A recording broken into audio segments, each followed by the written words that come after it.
Colonel, nafe-fake din po ba yung license na yan? Sa totoo lang po, Ma'am Chacha, napipake po. Yun Kamakailan lang po, Oo. nagsagawa po kami ng entrapment operation against sa mga namimeke po ng lisensya. Ano to, sa Meron na recto po tayong din? nahuli. Sa recto din ang bentahan. Online, paano pong bentahan yan? Ganun din. Ganon din. Allegedly, ang sabi po ng nahuli po namin, Oo. pinapadala po sa kanya. At actually, ating pong hinahanap pa po kung saan po yung source ng Oo. talagang pag-iimprinta ng nasabing ano po. Kasi po ngayon, Ma'am Chacha, parang sa technology ngayon, madali na bumili ng printer. Yun ang mahirap doon. So dapat yung mga kumpanya, yung mga private entities, sila na mismo ang mag-double check kung yung ibinibigay nito mga agencies na tauhan sa kanila, talagang legit yung lisensya na hawak, no po? Tama Sila po, Ma'am magche-check Chacha. sa Sige. inyo. Colonel, Okay. last na lang po.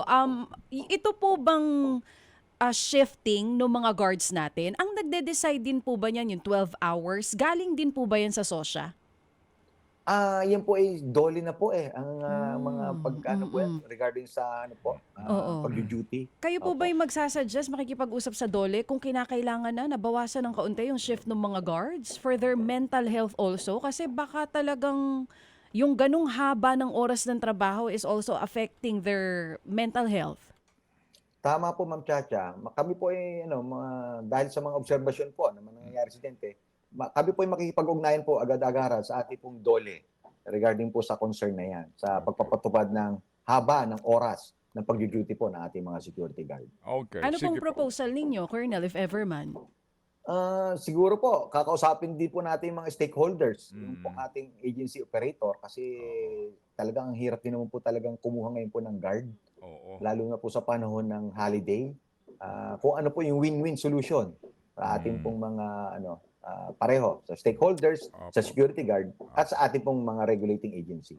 Mga kapatid, brothers and sisters, saan ka pa? Dito na tayo sa totoo.